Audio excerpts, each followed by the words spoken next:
Hey guys, this video is going to be a review of The China Mirage, The Hidden History of American Disaster in Asia by James Bradley, which is a book that I won from Goodreads first reads a really long time ago. Essentially what this book is about is it documents a very long period of American involvement in Asia and kind of culminates with World War II. So it kind of centers itself on Theodore Roosevelt and FDR's presidencies and the differences between American policy towards Asia in both of their presidencies. So it talks about how Theodore Roosevelt kind of like favored Japan because Japan kind of purposefully made the West believe that it was very westernized as kind of gain favor with like the US and things like that. And Theodore Roosevelt kind of like bought into it, and it focuses on that, and then it kind of goes on into the Chinese Exclusion Act, which made it illegal for the Chinese to come over to America. And it goes into kind of this myth that came up about how America had like a duty to Christianize China and how there was going to be a new China and that was Christianized and it had to be America's doing, and so China kind of became favored by the US as with this idea that it could become like a second America. And there were these people within FDR's presidency called the China Lobby who were being paid by the Chinese leaders, like not Mao Zedong, who would like become the communist leader of China, but the nationalist party were paying people in Washington to basically like influence FDR, and it focuses on that and how there were just all of these myths about Asia, but especially Japan and China. Like America believing that Japan was much more westernized than it actually was because Japan wanted to present that image, to America thinking that China was Christianizing and things like that when it really wasn't.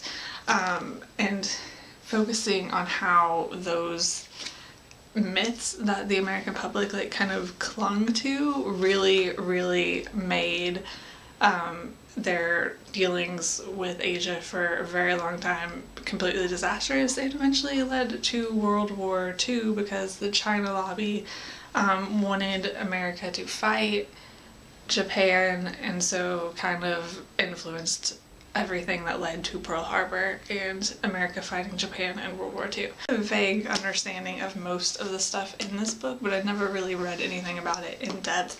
I didn't know much about the kind of really obsessive nature that a lot of like Americans had towards Christianizing China. I didn't know about that until last year. I took an American modernism class where we read a Willa Cather book where one of the characters wants to be a missionary in China, and she's like, that's like her dream, and that was the first that I'd really like heard of that kind of idea of there being missionaries in China. Like back then, like I knew that there were missionaries in like various parts of the world back then, but I didn't know about this like huge drive that Americans had towards Christianizing China until then. And so that's still kind of a new idea to me because I didn't know that it was this huge thing and that people had this whole idea about it. I kind of feel like this book brought together various things that I had learned at certain points but had never really connected together. Because like I said, I had the experience last year kind of learning about the drive to Christianize China, and I knew about the Chinese Exclusion Act. I knew about Japan trying to appear more Western for America to like gain favor with America politically. And I knew about like all of these various things. I knew about like FDR's presidency and kind of the more corrupt things going on behind the scenes of that. I knew all of these things, but I never really put them together. I had never heard the term China Lobby. Actually, I think that's a lie. I think I had heard it, but only like vague mentions of it and never really anything in depth. So this book kind of connected a lot of ideas for me of things that I had learned pertaining to kind of this area of history that I'd never really thought of in a bigger scale and as being connected. I also thought that this book was written in like a very easy to read style. The author kind of uses, I don't want to say, he kind of uses like informal kind of language a lot of the time, I think.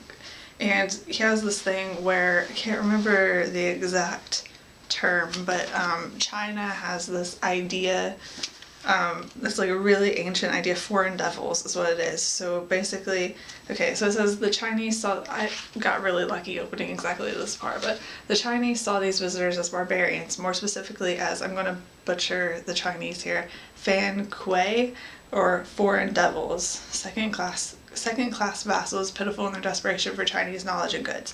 So the Chinese had this idea that all foreign people were barbarians, and they called them the foreign devils in Chinese. And then the author goes on to use the term foreign devils to describe the Americans and like all non-Chinese people throughout the entire book. Using that word specifically, and he does it with some other words too, but using that word specifically, I think helps remind you how the Chinese are viewing the Americans. I just really liked the style of this book and how easy it was to read, and I never felt bored with it or anything like that. I would definitely recommend this book to anyone who feels like it would be interesting to them, anyone who would be interested in learning about this sort of aspect of history. I think that is all that I have to say, so I will see you guys later. Bye.